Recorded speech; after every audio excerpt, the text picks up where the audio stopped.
अगर आपने कभी भी अपने परिवारजनों को कहते सुना है कि टोल टैक्स तो फालतू की चीज़ है, सड़कें वगैरह बनती तो है नहीं, पता नहीं टैक्स का पैसा जाता कहाँ है, तो ये वीडियो सिर्फ आपके लिए है। क्योंकि अगर अब से आपको कहीं पे भी ऐसा लगता है कि आपका टोल टैक्स आपसे ज़बरदस्ती लिया जा रहा है या फिर कोई मतलब नहीं है इस टैक्स को यहाँ पे करने का, तो आप रिफ्यूज़ कर सकते हैं या फिर रिफंड की डिमांड भी कर सकते हैं, जैसे आप अपने स्विगी, ज़ोमैटो पे कर लेते हैं। सो उसी रिगार्ड्स में मैं नंदिनी आप सभी का लेट्स क्रैक यूपीएससी सीएसई में बहुत बहुत स्वागत करती हूँ टू मेक यू अंडरस्टैंड कि एक्चुअल में ये जो पूरा नुआंस है with respect to the toll tax regime वो एक्चुअल में है क्या और ये जो चेंजेस है वो कब तक आएंगे।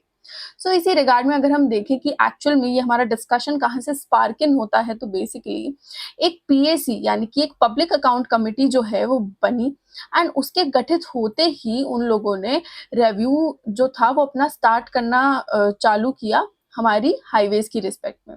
तो उस रिस्पेक्ट में देखा गया कि टोल कलेक्शन तो बहुत बेहतरीन तरीके से हो रहा है, लेकिन कई सारी सड़कें हैं आज भी जो कि टोल लेने के बावजूद भी सर्विस प्रोवाइड नहीं कर रही हैं, जिससे पब्लिक का ट्रस्ट जो है वो गवर्नमेंट से इरोड होता है जाता है और ऑफ कोर्स हमारे जो रोड एक्सीडेंट्स की घटनाएं हैं वो भी बहुत ज़्यादा बढ़ चुकी हैं। तो इसीलिए हमको इस पर ध्यान देने की ज़रूरत है, ये ही हमारे पीएसी ने कहा। इसके अलावा कुछ की फाइंडिंग्स भी निकली जिसमें कि हमको पता चला कि कई सारे जो हाईवे स्ट्रेचेस हैं वो आज तक इनकम्प्लीट हैं। कंस्ट्रक्शन बहुत ही लंबे समय से चला आ रहा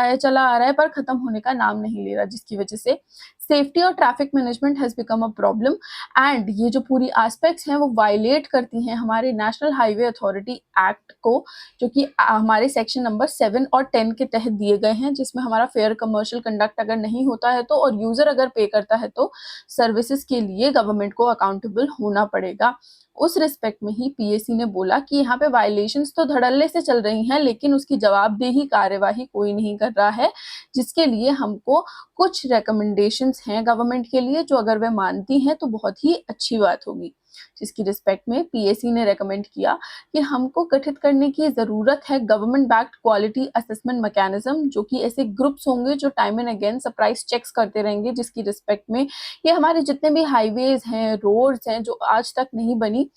उसमें बेसिकली आपका ब्यौरा देना होगा, जिसकी रिस्पेक्ट में ये जितना भी काम हमारा डिलेड है वो फास्ट ट्रैक किया जा सके और जो भी प्रॉब्लम जो जनता है वो फेस करती है उनको भी निगेट किया जा सके।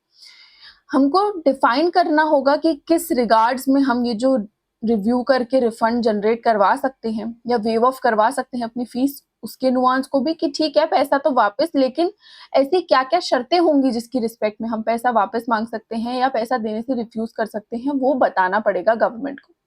इसी के साथ टोल कलेक्शन जो है ऑफ कोर्स डायरेक्टली रिलेटेड है इंफ्रास्ट्रक्चर से, तो देयरफॉर यहाँ पे हमको फोकस करना ही पड़ेगा, क्योंकि हमारे सस्टेनेबल डेवलपमेंट गोल्स अगर हमको रीच करने हैं तो इसको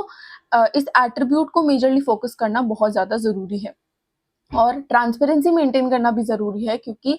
कोई कितना ही पैसा दे कितना ही टैक्स दे, क्योंकि वो सिटीजन है इस कंट्री का, उसको सर्विस प्रोवाइड करना गवर्नमेंट की होल एंड सोल जिम्मेदारी हो जाती है।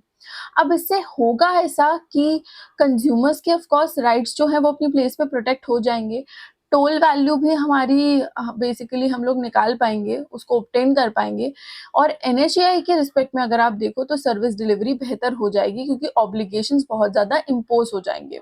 जिससे ऑफ कोर्स हमारा जो फोकस है वो प्राइमरली रहेगा कि हम लोग पहले सर्विस को डिलीवर करेंगे और उसके बाद उसके पैसे की डिमांड करेंगे, and that's how we are going to bring about a change in all of this. So अभी तक जो प्रपोज चेंजेस हैं वो यही हैं। अगर आपको भी इसमें कुछ एडेड रिकमेंडेशंस डालने हैं तो दे दीजिए, क्या पता आप लोगों का कमेंट सेक्शन ही कब कौन क्या देख ले और आपकी रिकमेंडेशन जो है वो एक्सेप्ट हो जाए। एंड अगर आपको अपनी तैयारी करनी है, सिस्टम में भी पहुंचना है जिससे आप ऐसे ढेर सारे चेंजेस ला पाओ, तो अनअकैडमी के साथ जुड़ जाओ, क्योंकि अनअकैडमी का जो 17,999 का ऑफर था वो लिमिटेड टाइम के लिए एक्सटेंड हो चुका है। तो अगर अभी तक भी आपने हमारे साथ अपनी पढ़ाई स्टार्ट नहीं की थी तो अब स्टार्ट कर लो, क्योंकि बैचेस ऑलरेडी स्टार्ट हो चुके हैं।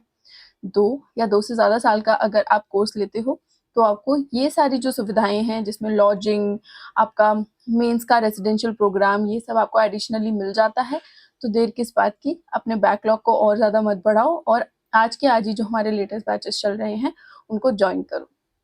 हमारे आइकॉनिक सब्सक्रिप्शन में भी आपको ढेर सारे बेनिफिट्स मिल जाते हैं। तो now is just the right time to avail all of it. And mind you, जब भी आप अपना कोर्स खरीदते हैं तो इनिस्ट्री लाइफ कोड का ज़रूर यूज़ कीजिएगा, क्योंकि जैसे ही आप कोड का इस्तेमाल करेंगे वैसे ही मेरी अकाउंटेबिलिटी पालेंगे, और कोई भी आपको किसी भी पॉइंट पे प्रॉब्लम आएगी तो of course I will be there to handhold you throughout your problem. So yes, with this is me Nandini, your educator for the day, signing off. Hope you liked the session, and if you did, then please do drop in a feedback and build an opinion, because that's what is needed for UPSC CSE examination. तब तक के लिए मिलते रहेंगे हम इसी channel पे current और स्टैटिक रिलेटेड कंटेंट के साथ। आप लोग अपना ख्याल रखिए और अपनी तैयारी को बिल्कुल भी रोकिए मत, कंसिस्टेंट बने रहिए। So yes, with this, tata bye bye, thank you so much for watching, and जय हिंद, जय भारत।